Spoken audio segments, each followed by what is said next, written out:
Parfait. Bonjour à tous, bienvenue à ce 5e webinaire, de Dynamique. Je suis Laura Itali, je suis responsable, innovation, chez Inria et je vais, introduire en quelques minutes Dynamique avant de passer la main à Frédéric Alexandre, notre intervenant du jour. Donc Dynamique, c'est quoi? Si vous passez à la seconde slide, c'est l'objectif de Dynamique, c'est de favoriser l'appropriation des technologies par les entreprises manufacturières et les autorités publiques de la région de Nouvelle-Aquitaine. Et ces technologies, elles sont organisées autour de 4 nœuds d'innovation que sont l'intelligence artificielle, la robotique et les interfaces humain-machine, les jumeaux numériques, simulation, modélisation et enfin les systèmes intelligents Internet des objets. Et il y a un axe transverse qui sous-tend, ces nœuds d'innovation, on reviendra dessus tout à l'heure, qui est le numérique éthique et de confiance. Donc pour ce faire, 13 partenaires, sont fédérés, autour d'ADI, qui est le coordinateur du projet.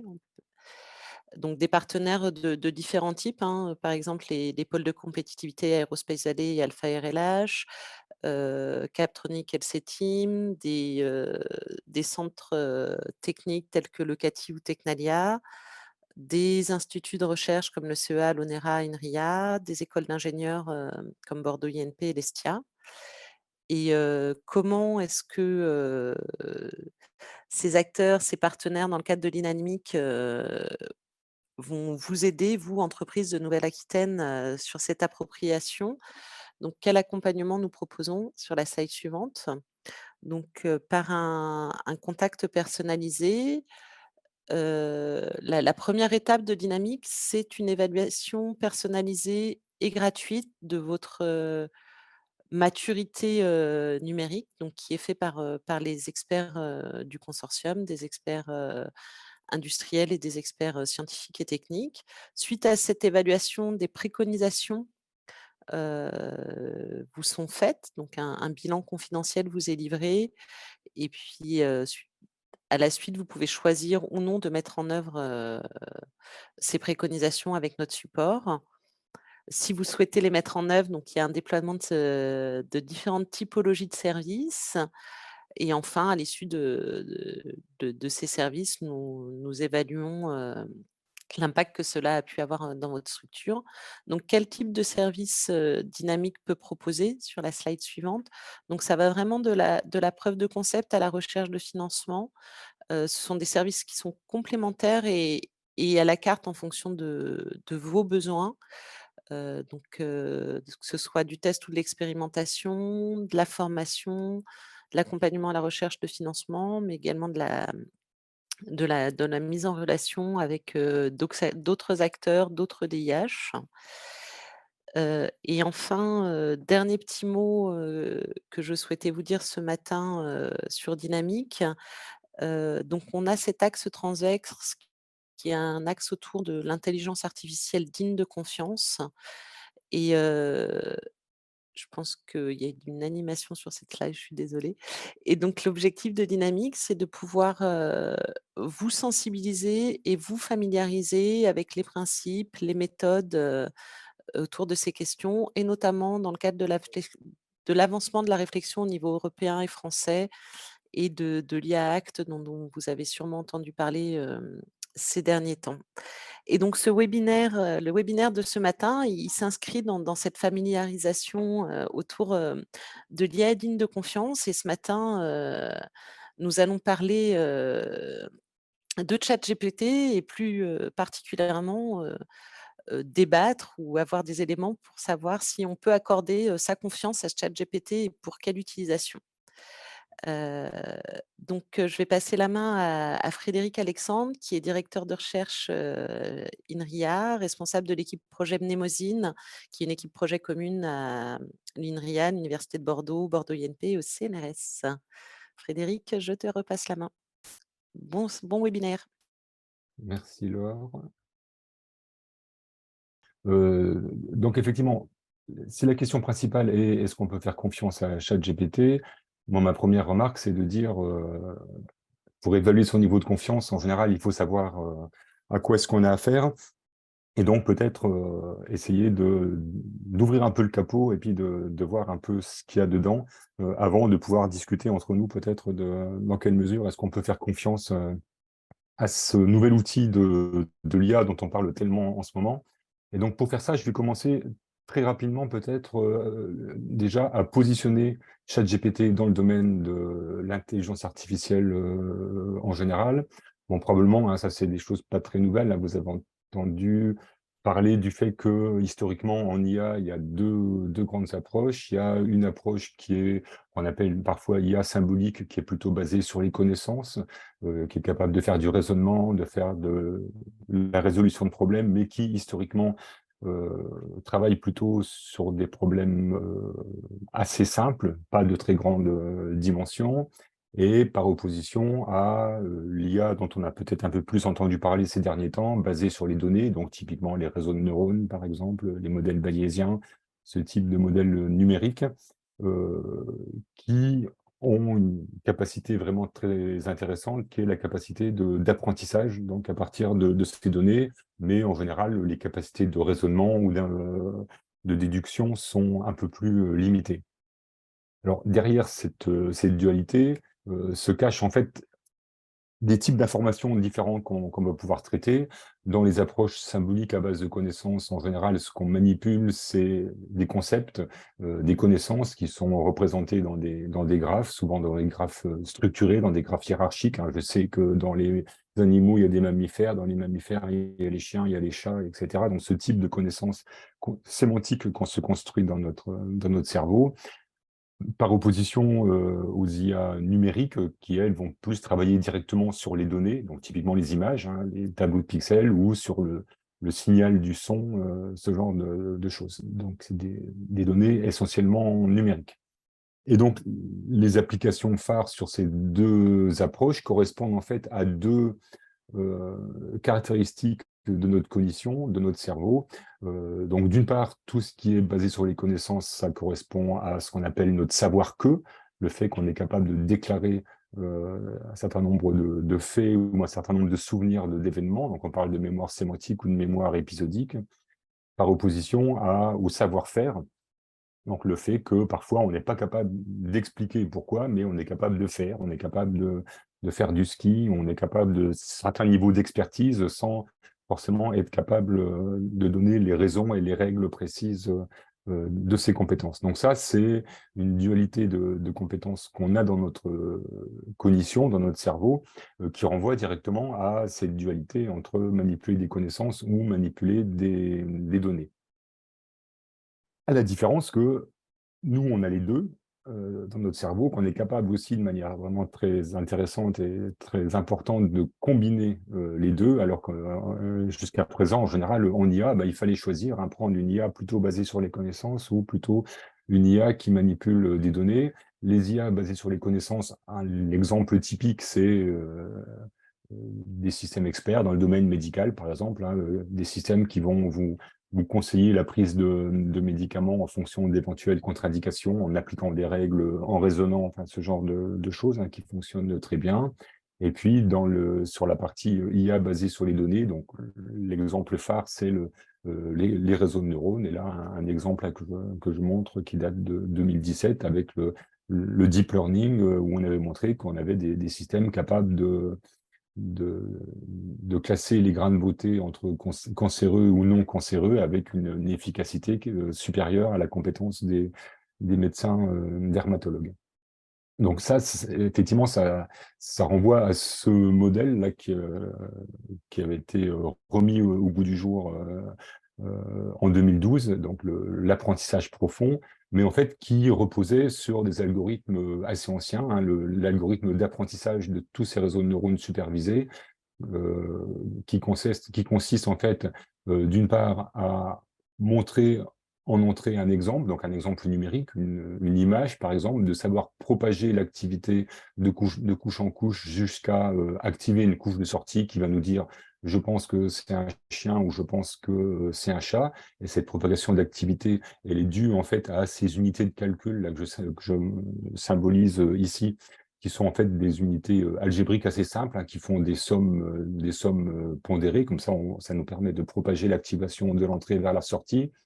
Et puis donc, la clé de ce type d'algorithme d'apprentissage, c'est que quand on détecte une erreur, quand il y a une différence entre ce que dit le réseau et ce qu'il aurait dû dire, à ce moment-là, cette erreur va être propagée dans l'autre sens pour aller mettre au point et pour aller corriger les poids. Et petit à petit, on est capable de converger vers une solution de meilleure qualité jusqu'à obtenir des résultats vraiment de très bonne qualité.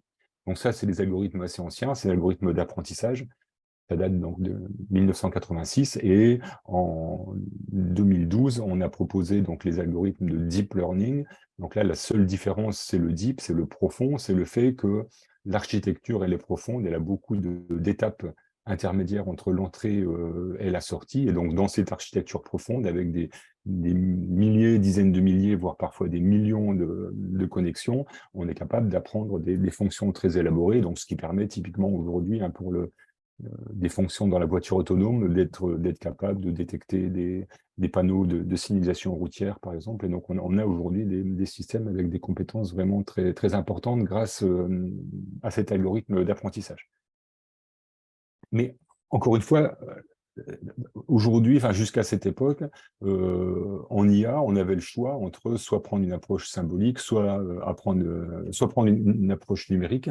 Alors que, d'une part, on sait bien que dans notre esprit, dans notre cognition, les deux sont associés, et donc, du coup, ça a beaucoup de sens de se demander comment est-ce qu'on peut les combiner. Une autre raison pour ça, hein, c'est, vous savez peut-être, hein, donc ChatGPT dont on parle là, c'est d'une part un système qui est basé sur des réseaux de neurones, donc qui serait plutôt de tendance numérique, mais en même temps qui est capable de manipuler du langage, puisqu'on peut utiliser le langage pour lui poser des questions, et il nous répond avec du langage. Donc, en général, des mots, c'est plutôt quelque chose qui se rapproche plus d'un concept, plus d'un symbole.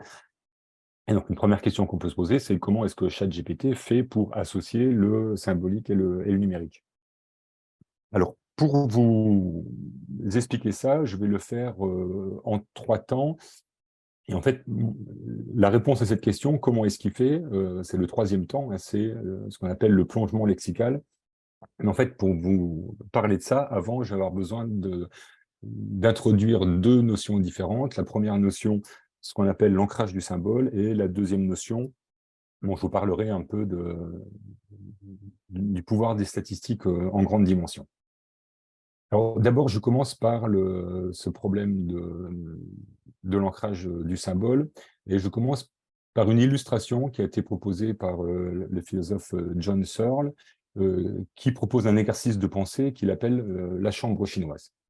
Donc, dans cette chambre chinoise, vous avez une personne qui va recevoir en entrée un texte, des caractères chinois, et qui aura sur la table devant lui un livre de règles. Dans ce livre, typiquement, on lui dit, si tu reçois tel caractère chinois, alors sur une feuille, tu dois écrire tel autre caractère chinois, et d'autres types de règles de ce type, hein, autrement dit, en fonction de ce que tu reçois comme entrée, tu dois écrire telle chose sur une feuille, et une feuille que tu proposes ensuite en sortie du système. Et donc John Searle, il pose la question suivante: quelqu'un qui est à l'extérieur, qui lui écrit en chinois, qui lui pose des questions, si en retour il reçoit des réponses écrites également en chinois, et si ces réponses font du sens, cette personne va croire qu'il s'adresse à quelqu'un qui comprend ce qu'il fait. Alors que là, on a bien montré que cette personne ne comprend absolument rien, donc n'est pas capable de parler chinois. Elle est juste capable de décrypter ce livre de règles et d'appliquer bêtement euh, les transitions qui sont proposées pour tel caractère. Tu écris tel caractère et tu envoies la réponse. Et donc, ce que John Searle dit, il dit, dans ce cas simple, et si, bien sûr, hein, c'est la condition, si on est capable d'écrire ce livre de règles, alors on peut montrer qu'on est capable de manipuler des symboles sans les comprendre, mais en donnant l'illusion de l'extérieur qu'on a un certain niveau d'intelligence. Et ce que John Searle dit, il dit, l'IA, c'est ça. en IA, vous n'irez jamais plus loin que ça, parce que vous pourrez bien sûr faire de la syntaxe, donc manipuler des symboles en suivant des règles, mais vous n'aurez jamais accès à la sémantique, à la connaissance, à la compréhension des concepts que vous manipulez. Alors, peut-être pour vous donner une illustration de pourquoi c'est important de comprendre ces concepts, je vous présente cette phrase. Le chien dort sur le tabouret car il est fatigué. Et à ce moment-là, quand vous lisez cette phrase, en tant qu'être humain, qui est doté de raisonnement de bon sens, pour vous, c'est évident que il, c'est le chien, et c'est pas le tabouret. Pourquoi? Parce que vous avez accès à la sémantique des mots, et donc vous savez que, comme vous, le chien, c'est un être vivant qui peut être fatigué, etc., alors que un tabouret, c'est pas fatigué, etc. Donc vous avez ce type de connaissance et vous êtes capable de faire ce type de raisonnement.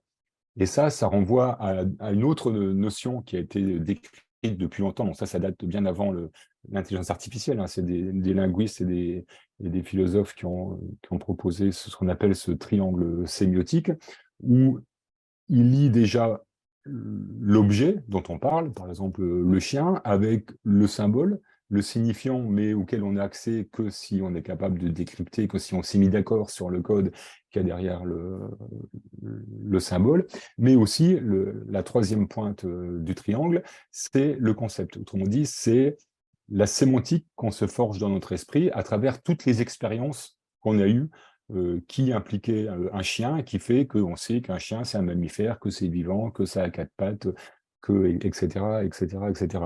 Et donc, c'est bien parce que, en plus de la relation entre symbole et objet, on a aussi cette représentation conceptuelle dans notre réseau sémantique, parce qu'on a accès au sens des mots, qu'on va être capable de raisonner sur ces textes. Et donc, ce que dit John Searle, c'est si vous avez que le symbole, ben finalement, vous n'êtes pas capable d'avoir cet accès à l'aspect sémantique. Alors peut-être pour pondérer un tout petit peu ça, je mentionne quand même qu'il y a un autre chercheur en IA qui s'appelle Steven Arnard, qui lui dit, bon, c'est pas si désespéré que ça, il dit, on pourrait quand même imaginer qu'un jour une IA ait accès à une interprétation sémantique, mais à ce moment-là, pour le faire, il faudrait le faire comme nous on le fait, autrement dit, il faudrait que ce soit intrinsèque au système, il faudrait que ce soit directement le résultat de notre expérience et qu'on se forge cette représentation sémantique par expérience et non pas avec un livre de règles comme dans l'exemple de la chambre chinoise. Donc ça, c'est un premier élément pour bien déjà différencier les aspects syntaxiques, donc suivre une règle sans forcément comprendre ce qu'on fait par rapport aux aspects sémantiques, avoir vraiment accès aux connaissances. Et quand maintenant j'ai introduit ça, et que j'ai expliqué que nous, bien sûr, on a accès à cette connaissance par un ensemble d'indices qu'on se forge à travers notre expérience, maintenant, je vais pouvoir passer à la deuxième phase de mon raisonnement, qui est de vous parler du pouvoir des statistiques en grande dimension, et vous allez voir qu'en mettant les deux ensemble, on va réussir à faire quelque chose qui aura quand même une efficacité assez importante. Alors, pour vous parler de ce pouvoir statistique dans les grandes dimensions, en fait, je vais vous commenter un petit peu sur ce papier, cet article scientifique qui a été proposé en 2014 et qui est un article qui illustre très bien ce que je veux vous dire. Donc, c'est un article de psychologie dans lequel on demande à un certain nombre de participants, à beaucoup de participants, hein, en l'occurrence à plus de 70 000 participants, on leur fait passer des tests et on leur pose des questions pour être capable de déterminer certains aspects de leur profil psychologique. Par exemple, pour savoir s'ils sont ouverts, s'ils sont extravertis, s'ils sont névrosés, s'ils sont agréables, etc. Donc, il y a un certain nombre de tests et de questions de manière à ce que ces personnes dévoilent un peu leur profil psychologique. Ensuite, on va demander à des connaissances de ces personnes, à des amis, à des voisins, etc. On va demander qu'est-ce qu'ils pensent de cette personne, autrement dit, quelle est leur perception à eux du profil psychologique de ces personnes, d'une part. D'autre part, ces mêmes personnes, on va aller voir leur page Facebook et on va voir où est-ce qu'ils mettent des likes Hein, vous savez, quand on apprécie certaines pages, certains sujets sur Facebook, donc où est-ce qu'ils mettent des likes sur un certain nombre de sujets, sur est-ce qu'ils aiment bien courir, c'est quoi leur modèle de voiture favori, c'est quoi leur homme politique favori, c'est quoi le sport qu'ils font, les activités sportives qu'ils font, ce genre de choses. Et ensuite, avec un modèle statistique assez simple, on essaye de relier les caractéristiques psychologiques de ces personnes avec le fait qu'ils aiment courir ou qu'ils aiment plutôt les voitures Ford ou que leur homme politique favori ce soit Obama, ainsi de suite. Donc on essaye de faire ces liens. Et maintenant, et donc c'est là qu'arrive le résultat principal et pour le moins euh, notable de cet article. En fait, ce que montre cet article, c'est que quand on regarde 10 likes sur des pages Facebook, donc on regarde 10 indices sur les pages Facebook, alors on arrive à prédire votre profil psychologique mieux que votre collègue de travail. Quand on regarde 70 likes, donc quand on regarde un peu plus d'informations sur vos centres d'intérêt, 70 likes, on en sait plus que vos amis. Et ça montre aussi que quand on va jusqu'à un peu plus de 200 likes, on en sait plus que votre conjoint. D'accord? Et ça, quelque part, c'est pas si surprenant que ça. Euh, et donc là, le mot-clé qui est important derrière ça, c'est le fait qu'on est extrêmement prévisible en grande dimension et que en grande dimension, le pouvoir des statistiques est assez important. Ça a été utilisé, vous voyez le logo que j'ai mis en bas à gauche, ça a été utilisé par la société Cambridge Analytica qui a défrayé la chronique il y a quelques années pour différentes raisons, pas forcément des bonnes raisons. Cambridge Analytica, ça a été connu à deux reprises. Ça a été connu d'une part au moment de l'élection de Donald Trump, quand il y a eu des soupçons de fraude sur le mode électoral, sur la manière qu'ils ont eu de contacter les électeurs. Et ça a été aussi utilisé au moment du vote pour le Brexit. Et dans les deux cas, le but, c'était le même, c'était être capable de deviner le profil, donc en l'occurrence pas psychologique, mais le profil politique des individus en fonction de leur profil Facebook, de leur like sur Facebook.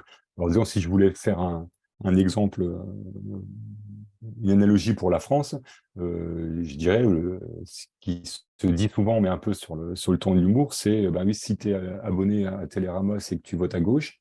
Alors bien sûr, il n'y a aucune raison pour que ce soit vrai. Il y a plein de raisons pour lesquelles on peut être abonné à Télérama sans être de gauche. Mais après, si on continue le raisonnement, on dit et si en plus tu as une voiture Renault, et en plus si tu vas en vacances en Bretagne, etc., etc., etc.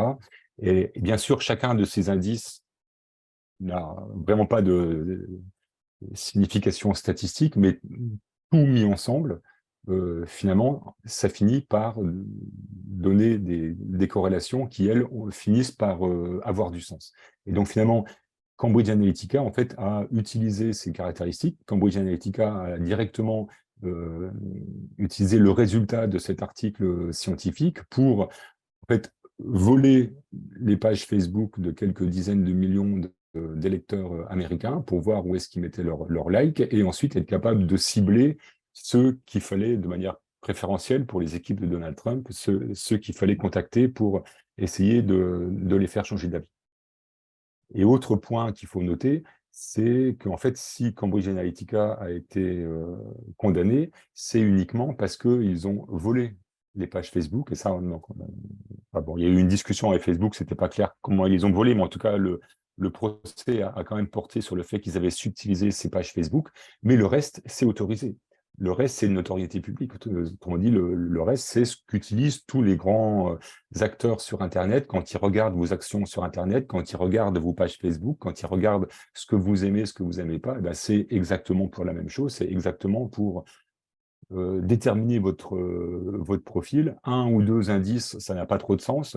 Voilà, ça pourrait être fait pour différentes raisons. Mais après, si on recoupe des dizaines ou des centaines d'indices, ça finit par donner quelque chose qui a du sens et qui finit par donner une sémantique, donc qui finit par donner un sens à votre comportement. Un sens au sens où quelqu'un qui aura une signature proche, quelqu'un qui aura un comportement proche sur Internet aura sûrement des goûts proches des vôtres. Donc c'est ça qui est important quand on fait un profil, quand on a une analyse sémantique, c'est d'être capable de déterminer une distance, une proximité entre différents concepts et en disant bah, finalement ce concept-là est assez proche de ce concept-là, donc je peux lui appliquer les règles de cet autre concept. C'est vraiment le principe de la sémantique, c'est pas de considérer que chaque cas comme étant un cas particulier, mais de se servir de cette proximité pour être capable de généraliser et d'avoir des raisonnements qui ont une un peu plus grande portée. Alors ça, c'est utilisé justement dans la technique de plongement lexical pour coder des mots. Donc les mots, a priori, les mots de la langue sont essentiellement des représentations symboliques, hein. Il faut qu'on se mette d'accord pour dire que le mot chien correspond à l'objet chien, euh, mais en même temps, on peut aussi proposer de représenter chacun de ces concepts par des vecteurs de valeurs numériques. Alors là, je montre un exemple hein, pour trois mots. C'est un exemple qui est assez classique, hein. Le mot roi, par exemple, ben, je vais représenter le mot roi par un certain nombre de valeurs numériques qui vont en fait correspondre à dire ben, est-ce que ce mot roi, quelle est la probabilité que je le trouve dans des textes historiques ou dans des textes sur les animaux, ou dans des textes sur l'architecture, ou quelle est la probabilité que le mot roi soit dans des textes où il y a aussi le mot épée, où il y a aussi le mot couronne, où il y a aussi le mot chien, où il y a aussi le mot cheval. Et comme ça, je peux trouver des dizaines et des centaines d'indices, et typiquement, en général, on peut avoir des signatures comme ça, des vecteurs qui peuvent être de l'ordre de 200 ou 300 dimensions, donc j'ai 300 indices différents, où en fait, je vais calculer une corrélation, une probabilité entre ce mot-là et puis son existence dans différentes pages Facebook ou son existence en même temps que différents autres mots. Alors, même raisonnement que tout à l'heure, une seule valeur, ça n'aura pas trop de signification, mais quand on finit par croiser des dizaines ou des centaines de valeurs, on finit comme ça par accéder à une certaine signification et arriver à une certaine proximité sémantique. Et pour en donner une très bonne illustration, en fait, si on prend maintenant ce vecteur qui représente le mot roi, si on lui soustrait, parce que maintenant c'est des vecteurs numériques, donc on peut faire, l'intérêt c'est qu'on peut faire des opérations arithmétiques, on peut faire des additions et des soustractions dessus. Donc ce vecteur qui représente le mot roi, si on lui soustrait le vecteur qui représente le mot homme et le vecteur qui représente le mot femme, autrement dit le vecteur auquel on a posé les mêmes questions, auquel on a calculé les mêmes corrélations. Donc si on fait roi moins homme plus femme, on obtient ce vecteur qui est en fait très proche du vecteur reine. Et donc, effectivement, ça montre bien, en faisant ça, ça montre bien qu'on arrive à une certaine proximité sémantique, puisque en faisant ces opérations, on enlève dans le roi ce qui est propre à l'homme et on rajoute ce qui est propre à la femme, et à ce moment-là, on trouve la reine. Avec le même codage, hein, ce qu'on montre aussi, c'est que si on fait Paris moins la France plus l'Angleterre, alors on trouve Londres. Donc, on a bien accès à une opération du genre A est à B, ce que C est à D, enfin, Paris est à la France, ce que Londres est à l'Angleterre, etc. Et donc, cette représentation sémantique, ces proximités, on y a accès grâce à ce codage numérique. Et donc ça, c'est une technique qui est utilisée aujourd'hui, donc le plongement lexical, qui est utilisé aujourd'hui en IA pour en fait pouvoir faire du numérique, parce que l'intérêt, c'est que c'est un vecteur numérique, donc on peut le mettre dans un réseau de neurones et donc faire des calculs statistiques avec, mais pour manipuler des concepts, pour manipuler des symboles. Donc, première opération fondamentale qui permet un peu de mettre des ponts entre une approche purement conceptuelle et une approche numérique. Ces méthodes de plongement lexical sont des méthodes de statistique en grande dimension qui finissent par donner du sens de manière très troublante. Et, souvenez-vous de l'expérience avec Cambridge Analytica, quand vous mettez votre signature, quand vous donnez vos informations sur Internet, sur votre page Facebook, en fait, vous en donnez beaucoup sur votre signification profonde. Voilà, donc cette méthode de codage étant introduite, je peux maintenant revenir à la question principale qui nous intéresse, c'est donc sur la définition de ChatGPT. Alors bien sûr, un moyen, c'est peut-être d'illustrer son comportement. Je fais ça aussi parce que je ne suis pas sûr que toutes les personnes qui m'écoutent aient déjà utilisé ChatGPT. Donc je vous montre quelques exemples, hein. Donc ChatGPT, c'est un système à qui on peut parler à travers un clavier, ou même on pourrait utiliser un micro, hein. À travers un clavier, on peut lui poser une question, on peut lui demander d'écrire, de se présenter lui-même, d'écrire une définition de ChatGPT avec un style de journaliste, et vous voyez le texte que ChatGPT vous sort très rapidement, hein. C'est un texte qui est assez bien construit, qui est logique, qui est bien écrit, une bonne orthographe, une bonne syntaxe, qui est assez convaincant. Après, on peut faire des variations, hein. On peut lui dire, maintenant, passons plutôt dans un registre familier de niveau CE1, et essayer de proposer une discussion entre deux personnes qui se rencontrent. Et donc, vous voyez la production, ouais, ça gaze, ça roule, etc. Bon, c'est quelque chose qu'on aurait très bien pu répondre. Enfin, c'est quelque chose quand même qui est assez convaincant. De la même manière, on peut maintenant lui proposer de répondre en style poétique, en imitant des poèmes à la Baudelaire. Alors, s'il y a des puristes et des spécialistes de Baudelaire, bien sûr, vous allez me dire que ce poème n'est pas excellent, mais je pense qu'il est quand même meilleur que ce que la plupart d'entre nous auraient pu faire si on leur avait posé la même question. Enfin, là aussi, hein, ça montre que ce système est quand même très efficace et très cohérent, et en tout cas syntaxiquement très fort dans les règles qu'il est capable d'appliquer pour, euh, pour choisir ses mots. Et maintenant, probablement, vous avez aussi entendu parler de limites, enfin des fois où il dérape un petit peu, hein. C'est ce qu'on appelle des hallucinations, donc des fois où il nous dit des choses un peu bizarres. Donc ça, j'ai pris un exemple que j'ai trouvé en anglais, mais qui me paraît bien illustratif. C'est on lui demande comment est-ce qu'on peut différencier les œufs de vache des œufs de poulet. ChatGPT vous répond avec le même aplomb que les autres, la même certitude dans la voix. En général, les œufs de vache, c'est un peu plus gros que les œufs de poulet. Les œufs de vache, c'est un peu plus sombre que les œufs de poulet, etc. Et il continue, une fois de plus, avec le même aplomb et la même certitude que les autres réponses, à vous dire ces énormités. Donc ce qui est, pour le moins surprenant, quand le but, c'est de se demander quelle confiance est-ce qu'on peut lui apporter.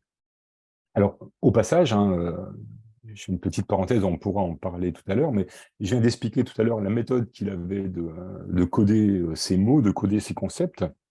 Donc A est à B ce que C est à D, enfin le, euh, le roi est à l'homme ce que la reine est à la femme. Et là, on peut dire l'œuf de vache, s'il existait, en tout cas l'œuf de vache est à l'œuf de poule ce que la vache est à la poule. Et quelque part, si on admet que cet œuf de vache existe, après le raisonnement, donc la partie application syntaxique des choses est logique. Le seul problème qu'il a, c'est qu'il n'applique pas une règle sémantique un peu élémentaire qui est de savoir de prendre en compte le fait que la vache étant un mammifère, ça ne pond pas d'œufs. Ce que nous, on sait immédiatement parce qu'on a cette connaissance sémantique qui est immédiatement accessible. D'ailleurs, si on lui pose la question à ChatGPT, il vous dira que les vaches, c'est des mammifères et que ça ne pond pas d'œufs. Mais ce n'est pas la question qu'on lui posait. La question qu'on lui posait, c'est comment est-ce qu'on fait pour différencier les œufs de vache des œufs de poule. Donc, il répond à la question. Il répond à la question dans sa logique. Donc ça, c'est peut-être première raison pour laquelle on peut un petit peu se méfier de ChatGPT. Alors, si maintenant je continue à décrire ChatGPT, on pourrait dire que c'est un réseau de neurones et que dedans, il y a des milliards de paramètres. C'est un système qui est vraiment énorme. Je reviendrai sur ce point un peu plus tard. Et donc, du coup, c'est un peu difficile de le décrire techniquement en le décomposant. C'est plutôt intéressant de le décrire à travers ces principes. Et en fait, ces principes, ils sont assez bien résumés par les initiales GPT, de GPT. Et donc, c'est à travers ces initiales-là que je vais plutôt essayer de résumer rapidement les principes de ChatGPT. Donc, premier point, c'est génératif. Génératif, qu'est-ce que c'est? Ça renvoie au fait que c'est un modèle qui est capable de générer des nouvelles données. Et pour ceux qui étaient là, un épisode précédent des séminaires dynamiques, vous avez sûrement entendu parler Benoît Leblanc qui nous a parlé de l'IA générative, donc il a déjà très bien introduit ce sujet. Donc, je vais repasser juste très rapidement dessus. Donc, un modèle génératif, à la différence des modèles de deep learning à qui on montre une image et qui en sortie nous dit c'est un chien, c'est un chat ou c'est une vache, un modèle génératif, c'est quelque chose qui est capable de générer de l'information, de générer des données. On a des modèles génératifs capables de générer du langage, des modèles génératifs comme Midjourney capables de générer des images, capables de générer du code informatique. Donc, en tout cas, on ne donne pas juste une réponse avec une sortie de réseau de neurones qui répond oui ou non. On génère de l'information. Et donc, ça, c'est intéressant parce que c'est beaucoup plus naturel et beaucoup plus convivial. Ça prête beaucoup plus à confusion et c'est plus naturel d'utiliser avec ça. Et ça, Benoît l'a très bien expliqué l'autre fois. Alors, pour ma part, je vais juste, en complément, juste essayer de vous donner une intuition de comment ça fait un réseau de neurones pour générer des données. Un exemple simple que je vais prendre là aussi dans le domaine de l'image, avec un réseau de deep learning, hein, dans lequel je montre ici en haut à gauche une image de visage, et puis j'ai un certain nombre de couches de neurones jusqu'à la couche de sortie. En fait, en couche de sortie, ce que je vais lui demander de faire, c'est de reproduire la même image que l'image d'entrée. Donc vous allez me dire, c'est pas très passionnant, mais par contre, c'est assez facile à faire au sens où l'erreur, elle est vite calculée, hein, calculer l'erreur entre ce que le système va me générer comme image par rapport à ce qu'il aurait dû générer, et ce qu'il aurait dû générer, c'est ce qui était en entrée. Donc l'erreur est vite calculée, et donc on peut corriger le réseau pour le faire apprendre, et petit à petit le rendre de plus en plus efficace. Mais effectivement, ça n'a pas trop d'intérêt, a priori, de lui demander de me régénérer la même chose, à une exception près. Si vous regardez mieux le réseau, en fait, j'attire votre attention sur le fait que la couche du milieu, ici, elle est toute petite. Là, dans mon image, elle a seulement 30 neurones. Et donc, finalement, s'il y a une prouesse du réseau, c'est pas tant le fait d'être capable de recopier l'image qu'il y a eu en entrée, mais c'est le fait d'être capable de l'avoir fait en passant par ce goulot d'étranglement et d'avoir, d'une certaine manière, codé toute l'information qui était là-dedans en seulement 30 neurones, pour ensuite la décoder pour remettre l'image. C'est pour ça qu'on appelle ça l'encodeur, jusqu'à cette couche-là, et ça, on appelle ça le décodeur. Et bien sûr, il n'est pas capable de tout faire, il va forcément perdre un petit peu de choses, et donc, ce que fait ce système, quand il apprend, il essaye d'en perdre le moins possible, et donc de trouver la manière de coder qui est la plus compacte, qui est la plus astucieuse, pour représenter le mieux possible la diversité des visages en utilisant le moins de neurones possible. Donc probablement, on suppose, ce qui va être codé ici, ça va être comment est-ce qu'on représente un nez, des yeux, une bouche, mais par contre, tous les détails sur les détails des cheveux ou les détails de la texture de la peau, etc., ça peut-être qu'on va mettre ça de côté parce qu'on n'a pas la place pour tout garder. Donc finalement, ici, on obtient ce qu'on appelle les variables essentielles, ce qu'on appelle en statistique les variables latentes, donc les variables principales qui expliquent l'information qui nous intéresse ici. Et puis, ensuite, quand on a fait ça, donc quand on a fait cet apprentissage, toute la partie du haut, on la met à la poubelle. En fait, elle ne nous sert à rien. Maintenant, ce qu'on va utiliser, c'est que la partie du bas. Et maintenant, la question que je vous pose, c'est, à votre avis, qu'est-ce qui se passe si je vais exciter au hasard des neurones, j'applique n'importe quelle valeur là, sur ces neurones de cette couche compacte qui extrait donc les variables les plus importantes de ce que c'est qu'un visage. Qu'est-ce que j'obtiens en sortie? La réponse me semble évidente, c'est j'obtiens un visage. D'accord? Puisque en fait, j'ai tiré au hasard une certaine valeur sur comment sont les yeux, comment sont le nez, comment sont les oreilles, etc. Et donc, ça me donne un visage. Et en fait, l'utilisation de réseaux pour pour faire ce genre de choses. Vous en avez probablement entendu parler, c'est ce qu'on appelle les deepfakes. C'est des systèmes qui permettent de générer des faux visages. Donc là, je vous montre une illustration, un certain nombre de visages, et je vous demande, est-ce que vous êtes capable de me dire sur tous ces visages, lesquels sont des vrais visages de vrais humains ou lesquels sont des artefacts obtenus comme ça par le même procédé que celui que je viens de vous montrer, en prenant un réseau un peu plus gros, parce que vous voyez que les visages ont un peu plus de détails, mais euh, lesquels sont des visages artificiels? Ben, la réponse, c'est qu'ils sont tous artificiels, à une exception près, qui est votre serviteur, mais sinon, pour les autres, c'est tous des visages qui sont générés euh, par un système comme ça. Et ça, c'est utilisé aussi, vous avez probablement vu ce genre d'image, hein, où on voit le pape avec une doudoune, ou bien le président Macron en train de participer à une manifestation, enfin voilà, où on est capable de faire des faux comme ça. Donc ça, les fakes, les deepfakes, sont obtenus par ce type de modèle génératif.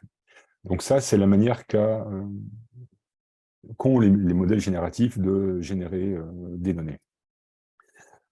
Alors maintenant, si je m'intéresse au deuxième mot, au T, le T de ChatGPT, en fait, ça renvoie au fait que c'est donc un réseau de neurones à apprentissage profond, mais sa caractéristique, c'est qu'il traite des données séquentielles comme le langage et qu'il utilise un mécanisme d'attention. Alors, je vais rapidement vous expliquer comment marche ce mécanisme d'attention. Avant, je reviens juste donc, sur le fait que c'est un réseau de neurones qui va générer du langage. Et donc, typiquement, je vous montre différentes manières de générer du langage. Euh, donc, on a toujours bien le même système d'encodeur et de décodeur comme ce que je vous ai montré avant, sauf que c'est un réseau de neurones, je vous rappelle, hein, qui a 175 milliards de paramètres, donc qui est énorme, hein, il y a vraiment énormément de couches. Donc, une série d'encodeurs et de décodeurs vraiment de très grande taille. Et donc, générer du langage, ça peut être, par exemple, de dire, être capable de prédire la suite de la phrase. Générer du langage, ça peut être de dire, être capable de remplacer un mot manquant par le mot le plus probable que j'aurais vu, ou générer du langage, ça peut vouloir tout simplement dire euh, traduire en anglais, par exemple. Mais dans tous les cas, c'est générer du langage. Et donc, ce transformeur qui génère du langage, par exemple dans cette conditions-là. Mais maintenant, si je zoome un petit peu sur certaines de ces couches, voilà ce que je vois. Donc, si je zoome sur les couches d'encodeur ou les couches de décodeur, je vois principalement des couches classiques de deep learning, autrement dit des couches qui vont faire des sommes, qui vont propager à la suite, etc. La seule chose, c'est que j'ai dedans des calculs qu'on appelle d'attention ou des calculs qu'on appelle d'attention pour le décodeur. Et donc, c'est ces calculs-là que je vais un tout petit peu vous expliquer. Et en fait, si là aussi, donc ça, c'est un zoom de cette partie-là. Et maintenant, si je zoome juste sur cette partie-là, j'obtiens là aussi un réseau à part entière, un réseau de neurones à part entière, juste pour implémenter cette partie. En gros, c'est ça qui explique qu'il y a autant de milliards de paramètres, c'est que c'est un réseau gigantesque et que la moindre couche est composée d'un réseau qui lui-même est de très grande taille. Et maintenant, je vais vous expliquer très rapidement, en tout cas vous donner une intuition de comment marche l'architecture de ce système qu'on appelle le système attentionnel et qui explique assez bien finalement comment est-ce que ChatGPT fait pour traiter les mots et en particulier pour avoir accès à la signification en contexte des mots. Et en fait, ça, c'est quelque chose que vous faites assez naturellement. J'imagine que vous avez déjà lu des bandes dessinées des Schtroumpfs, et quand vous lisez une bulle comme celle-là, hein, le Schtroumpf qui dit surtout ne me laissez pas schtroumpfer dedans », bah, pour vous, c'est évident que schtroumpfer, ça veut dire tomber. Donc là, quand vous faites ça, en fait, vous avez un processus attentionnel au sens où vous allez prêter attention à certains mots de la phrase ou des phrases précédentes pour trouver la signification de ce mot-là. Donc, vous allez remplacer le mot Schtroumpf par sa signification sémantique. Et donc, quand vous faites ça, vous avez un processus attentionnel. Donc, j'essaye d'illustrer maintenant pas avec les Schtroumpfs, mais l'exemple dont je parlais tout à l'heure, hein, le chien dort sur le tabouret car il et fatigué, ben, par quoi est-ce que je vais remplacer il? Alors, il, c'est un mot. Alors, en tant que mot, il a son vecteur numérique hein, qui dit, ben, il, en général, on le trouve dans telle et telle circonstance, dans telle ou telle page Wikipédia, etc. Donc, les 300 indicateurs numériques de tout mot, donc, dont le il. Et maintenant, je prends aussi, le il est dans une phrase où il y a le mot chien, et ben, je prends aussi les indicateurs numériques, la signature, le plongement lexical du mot chien, ça fait aussi une signature numérique de même taille. En fait, je prends un réseau de neurones pour apprendre le lien entre les deux et pour en fait générer un troisième qui est la signification de il dans le contexte chien. Autrement dit, quand dans la même phrase, il y avait le mot chien. Autrement dit, dans toutes les fois où je verrai il et chien dans la même phrase, je vais apprendre les poids-là pour créer une représentation de il quand il est dans la même phrase que le mot chien. Et je continue, après, il est aussi dans une phrase où il y a le mot d'or. Donc pareil, à chaque fois que je vois il et d'or dans une même phrase, je vais entraîner ce réseau de neurones pour aussi faire une signature particulière de il dans le contexte d'or, et ainsi de suite, et ainsi de suite. Et je fais ça pour tous les mots de la phrase, et donc à la fin, j'ai des signatures particulières, j'intègre toutes ces signatures, et j'ai finalement comme ça la signature de il en contexte de cette phrase-là. Et donc, je remplace il par ce système-là. Et donc, finalement, j'ai donné à il une saveur qui fait que je prends en compte le fait qu'il est dans dans la même phrase que chien, dans la même phrase que d'or, et j'ai pu comme ça prendre en compte cette signature. De la même manière que tout à l'heure, j'avais dit, bah, si j'enlève l'influence de homme et si je rajoute l'influence de femme, et ben là, je peux ajouter l'influence de d'or, l'influence de tabouret, etc., qui va être plus ou moins importante.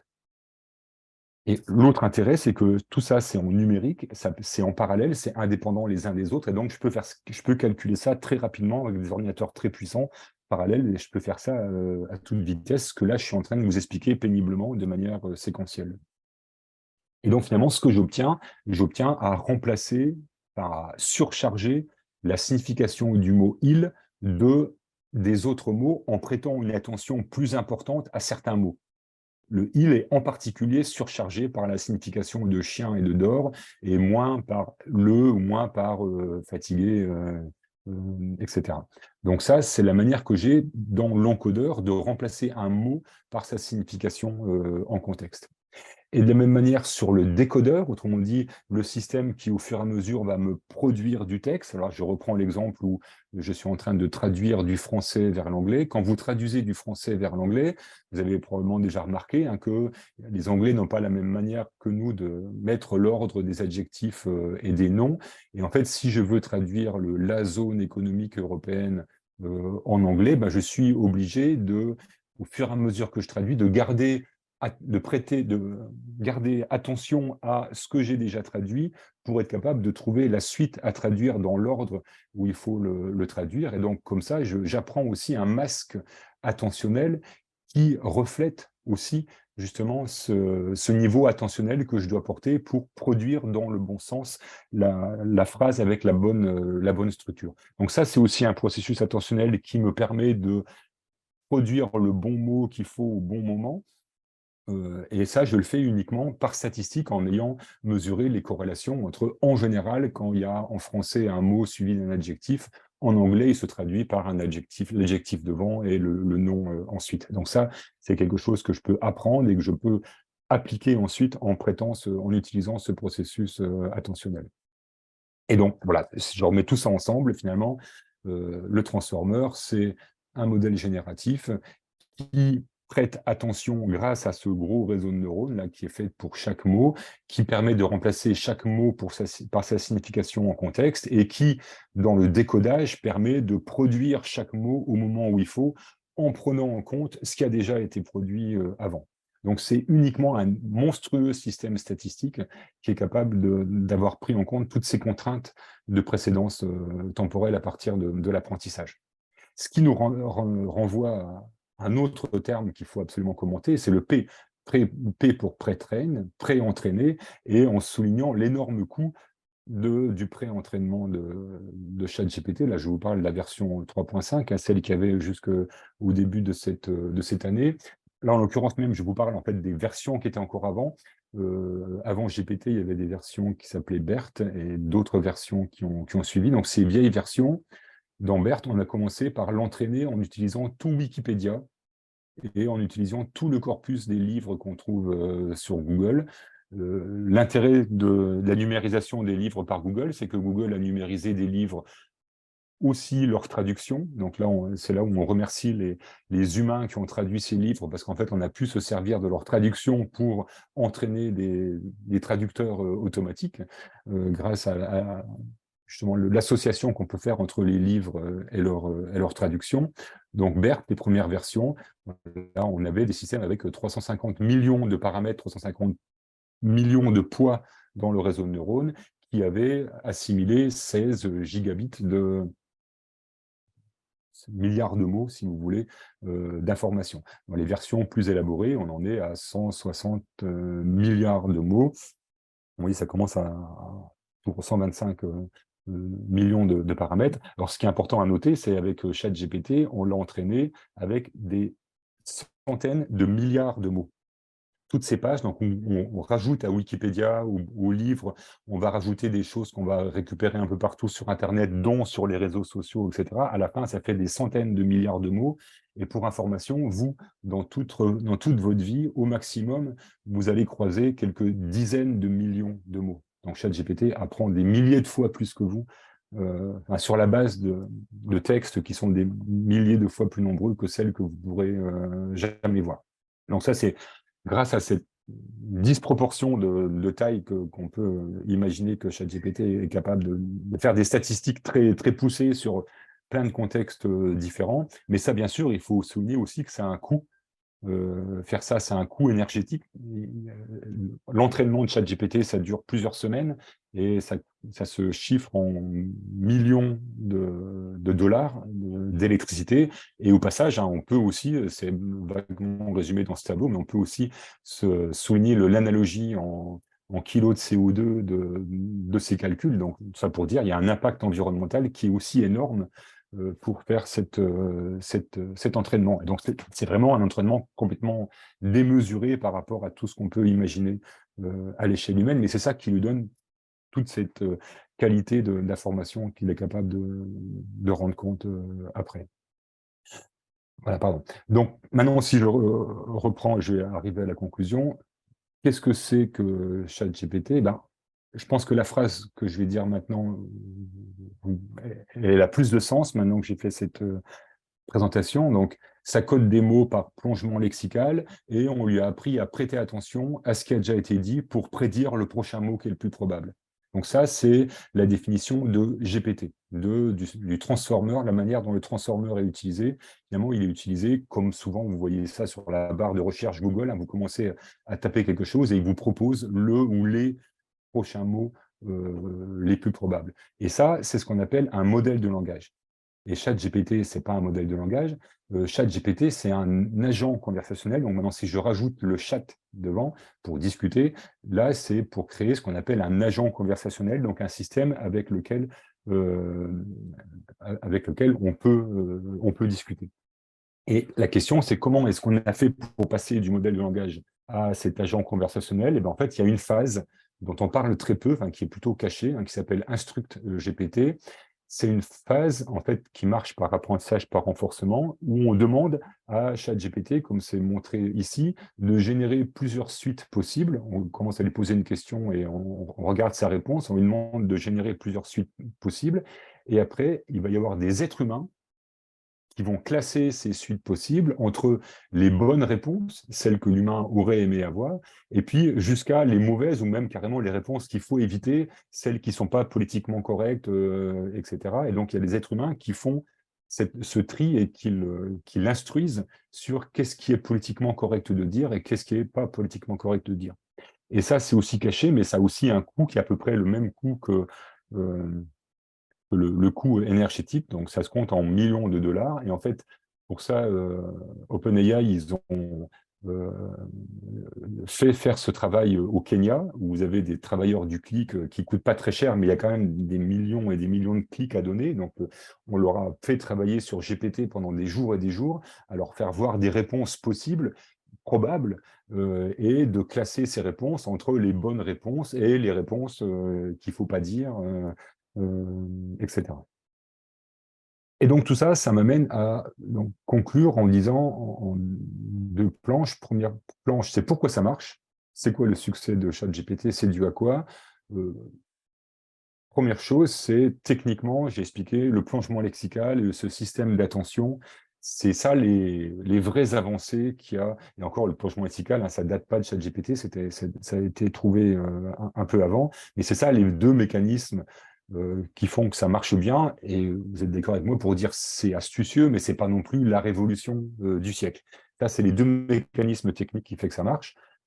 Un autre aspect qui fait que ça marche, bah, c'est ce que Benoît avait bien expliqué aussi autrefois, c'est l'attrait de l'aspect génératif. Vous avez pu un logiciel abscon avec lequel vous parlez, là vous dialoguez avec quelqu'un, c'est beaucoup plus naturel, beaucoup plus intuitif. Vous avez un système qui produit du langage, donc là on est quand même plus à l'aise avec ce genre de système. L'autre raison majeure pour laquelle ça marche, c'est que ça voit des centaines de milliards de mots, donc c'est la masse de données qu'il y a derrière pour l'avoir entraîné. Et puis l'autre fait qui fait que ça marche, c'est qu'on se laisse prendre dans la discussion. Et finalement, on oublie que c'est un système qui fait que des statistiques et qui fait que produire le mot le plus probable, et on a l'impression de dialoguer avec quelqu'un, et donc bien sûr avec tous les risques qu'il peut y avoir d'accorder sa confiance à quelqu'un dont le boulot, en fait, c'est uniquement de prédire le prochain mot. Et voilà, c'est peut-être ça qu'il faut retenir pour conclure pour synthétiser un peu ce que je viens de vous raconter, c'est que finalement, ce qu'il ne faut pas oublier, c'est que ChatGPT, il vous donne une réponse plausible, ou si vous voulez, une réponse vraisemblable, et pas une réponse vraie, pas une réponse véridique. Autrement dit, ChatGPT, c'est pas ce que vous obtenez sur une recherche sur Wikipédia, où là, vous cherchez à avoir l'information. Avec ChatGPT, vous avez les choses les plus probables qu'un être humain, normalement, s'attendrait à avoir comme réponse. Et ça, c'est pas forcément la vérité. Donc, c'est ça qu'il ne faut pas oublier. Et au passage, une petite question, c'est qui c'est qui lui dit quelles sont les bonnes réponses? Dans le Instruct GPT, là, les travailleurs au Kenya, c'est pas eux qui décident non plus, hein, c'est OpenAI, c'est le système anglo-saxon de la Silicon Valley californien qui lui dit, finalement, les bonnes valeurs, les bonnes réponses dans le monde où on est, c'est de dire plutôt ça ou de pas dire plutôt ça. Et ça, on n'a jamais accès à ça. On ne connaît pas le code de bonne conduite, on ne connaît pas les valeurs de ChatGPT. Comment est-ce qu'il va nous répondre? Ça, c'est quelque chose qui est pas une autorité publique, ce qui est un petit peu dommage. Et puis, l'autre point que je rappelle quand même, hein, c'est on s'amuse avec ChatGPT, mais ça, à quel coût humain et à quel coût énergétique, éventuellement, euh, il faut ne pas l'oublier. Donc la conclusion principale, c'est pourquoi pas l'utiliser, mais en tout cas, il faut savoir l'utiliser. C'est ce qu'on appelle l'art du prompt. Enfin, vous savez que quand on pose des questions à ChatGPT, maintenant, ce qu'il faut savoir faire, c'est lui poser les bonnes questions dans le bon ordre, ne pas lui dire comment comparer les œufs de poule avec les œufs de vache, mais commencer par le mettre, lui poser des questions progressives pour l'amener finalement vers le sujet qui nous intéresse. Donc, c'est quelque chose qui s'apprend. Ça pour dire qu'au niveau syntaxique, il est quand même plutôt efficace, mais c'est au niveau sémantique, hein, j'ai expliqué le principe du plongement lexical, qui est intéressant, qui est astucieux, mais qui laisse à désirer parce que il ne montre ça que dans l'espace de la co-occurrence des mots, et donc c'est une sémantique qui est vraiment très, très pauvre par rapport à ce que nous, on a comme sémantique. Voilà, donc j'ai peut-être été un peu trop bavard. Si vous voulez avoir plus d'infos sur ce que je viens de vous dire, hein, j'ai aussi écrit récemment 2 articles dans The Conversation. Je vous mets ici la référence et vous retrouverez l'essentiel finalement de ce que je vous ai dit, si vous voulez retrouver, et puis quelques petits détails supplémentaires. Voilà, Merci merci. beaucoup, Frédéric. C'était très clair et très intéressant. Il y a quelques questions, remarques dans le chat. Donc, la dernière qui est posée, quelle différence qualitative entre l'usage de ChatGPT et l'usage de GPT via l'API? L'usage via l'API ne permet-il pas d'éviter certains écueils? Voilà, donc il y a l'API, il y a aussi AutoGPT, enfin, il y a aussi un certain nombre d'outils. Effectivement, le chat GPT, c'est donc ce système qui a été fait pour que ce soit naturel et qu'on lui pose des questions et qu'il nous réponde, etc. Avoir accès que à GPT, ça veut dire avoir accès au modèle de langage. Euh, donc ça, c'est intéressant, mais là, quelque part, vous retombez sur quelque chose qui est plus technique. Il faut savoir se servir d'un modèle de langage. Donc, il y a d'autres modèles de langage qui existent, hein. GPT en est un parmi d'autres. Mais là, vous retombez un peu sur l'utilisation d'un logiciel. Il y a une autre question, Frédéric, je pense, qui a été posée au moment où tu parlais du prompt, Oui. qui dit: «Vu qu'il faut tout vérifier, donc si les réponses sont réponses Oui. vraisemblables et non vraies, il faut bien évaluer le temps qu'il fait gagner ou non». Bien sûr, oui. Ouais, mais si vous voulez, un exemple, enfin une analogie, enfin même deux analogies qu'on peut donner. La première analogie immédiate, c'est DeepL. Je ne sais pas si vous servez de DeepL pour traduire vos textes en anglais. Moi, j'avoue que je le fais quand même assez régulièrement. Et bien sûr, après, je relis parce que comme je fais des textes sur des domaines spécialisés, ben, DeepL fait plein d'erreurs, enfin, fait assez souvent des erreurs où doit changer des mots par les autres. Mais par contre, il m'a avancé sur tout le travail, trouver les travail syntaxique, faire produire une syntaxe anglais correcte, trouver certains mots, les petits mots classiques, les bonnes expressions classiques que moi j'ai plus de mal à faire parce que je suis pas natif anglais. Et finalement, je pense gagner du temps globalement entre lui demander de me faire une première version grossière, qui est déjà pas mal, et après relire et juste aller peaufiner sur changer quelques mots techniques, refaire quelques versions, quelques tournures, quelques idiomes spécialistes de mon domaine, mais globalement, il me fait gagner du temps.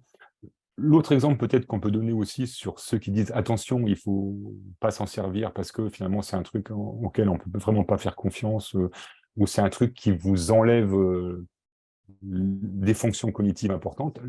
L'autre image, c'est avec l'usage de la calculatrice. Quand on a commencé à utiliser la calculatrice à l'école, il y a des profs qui ont commencé à dire: ah non, il ne faut pas utiliser la calculatrice dans les examens parce que c'est tricher, et donc il faut laisser les élèves faire les calculs à la main. Aujourd'hui, quand on leur laisse majoritairement, on leur laisse la calculatrice, euh, bah, d'une part, ça fait qu'on peut leur poser d'autres questions qui sont peut-être plus intéressantes que juste vérifier qu'ils connaissent leur table de multiplication. On pose d'autres questions peut-être plus avancées. Et puis de toute façon, ils vont aussi faire d'autres erreurs parce qu'ils savent mal des fois se servir d'une calculette, ils vont faire d'autres erreurs. Et on retombe exactement sur les mêmes travers avec un outil comme ça, quoi. On peut mal s'en servir et faire des erreurs, mais par contre, si on s'en sert bien, si on est conscient de comment ça marche et si on sait mener la discussion avec, on peut, justement parce que c'est un outil qui est vraiment très fort syntaxiquement et qui fait pas de faute d'orthographe, on peut comme ça euh, vraiment l'utiliser de manière intéressante. Par exemple, j'ai des formations que je fais avec des profs de lycée. Et on discute, par exemple, avec des profs de lettres. Pour un ou une, c'est souvent une prof de lettres, avoir un outil qui permet de faire des variations en écrivant dans le style de Baudelaire ou en écrivant dans le style familier, etc. Interagir avec sa classe avec un outil comme ça, c'est super. Euh, Plutôt que de dire surtout ne l'utilisez pas, c'est utilisons-le ensemble et puis discutons ensuite de ces productions syntaxiques ou discutons ensuite de ces erreurs. Essayons d'analyser ces erreurs. C'est aussi quelque chose qui peut être très intéressant. Il y avait une autre question dans ce même type là, autour du débat de ce que peut produire ou pas, ChatGPT, en fonction de la qualité des données utilisées pour l'entraîner, et la question exacte était: «Vu la qualité moyenne des informations disponibles sur internet, on peut se dire que ChatGPT ne produira jamais de résultats de haut vol». Et je pense que, ce que tu viens d'exprimer sur la façon de Oui, l'utiliser et quoi en entendre oui. répond, un peu à ce commentaire. Je ne sais pas si tu veux préciser? Oui, c'est ça, je suis assez d'accord pour dire que c'est une discussion de comptoir. Disons, c'est quelqu'un qui a des bonnes connaissances générales et qui est capable qui a un peu de bagou et qui est capable de vous emballer ça dans quelque chose qui a du sens globalement. voilà, qui est vraisemblable et qui est à peu près cohérent. Et maintenant, si vous voulez l'utiliser de manière plus spécialisée, donc là, c'est la dernière question qui a été posée par Antoine Roumins. Effectivement, c'est ça qu'il faut faire. Si vous voulez l'utiliser sur des manières plus pointues, il faut manier ce qu'on appelle le prompt pertinent. Autrement dit, il faut lui poser des questions très précises en disant que, en sachant que dans mon domaine, ça se passe comme ci et comme ça, et que les gens en général disent ceci et cela, est-ce que tu peux me faire un article qui va synthétiser qui va présenter cette information sous forme synthétique, etc. Et là, quand vous l'avez bien contraint, vous lui avez bien amené de l'information, il est capable de vous faire quelque chose qui est effectivement de qualité. Et en tant que modèle génératif, au passage, vous pouvez aussi, puisqu'il est très fort dans le fait d'organiser ses pensées, enfin il est plus fort que nous, clairement, en tout cas que moi, dans le fait d'organiser ses pensées avec petit a, petit b, petit c, avec un raisonnement cohérent, etc. Vous pouvez lui demander de faire des sorties en format Excel, de faire des camemberts, vraiment de produire une réponse très structurée. Il est vraiment fait pour ça. Beaucoup, alors que nous, on va mettre du temps à essayer de mettre un peu de l'ordre dans nos idées, à être sûr de rien oublier. Bah, lui, il est quand même capable d'emballer tout ça dans un ensemble cohérent. Et vous, ce qu'il faut vérifier, c'est vraiment la sémantique. Vous vérifiez vraiment le sens qu'il y a derrière, s'il n'y a pas de contresens ou de faux amis ou ce genre de choses. Et donc, oui, maîtriser le prompt, c'est un art et c'est important. Je propose, qu'on conclue sur cette phrase si ça convient à tout le monde, parce qu'il est 10h11. Encore merci beaucoup Frédéric, pour ces éclairages. Je rappelle dans le chat, le site web de Dynamique, donc pour tout savoir sur les services de Dynamique avec les contacts en bas de page. Et Frédéric, je ne sais pas si tu veux bien afficher, le prochain webinaire. On se donne rendez-vous le 10 juillet pour parler de contrôle qualité dans les systèmes de production avec Emmanuel Abissé-Chavannes, professeur des universités à l'I2M Arts et Métiers, et Vincent Van Steenbergen, qui est CEO et cofondateur de Singdeep AI. À très bientôt. Merci à tous pour votre attention et encore une fois, merci beaucoup Frédéric. Merci à vous. Au revoir.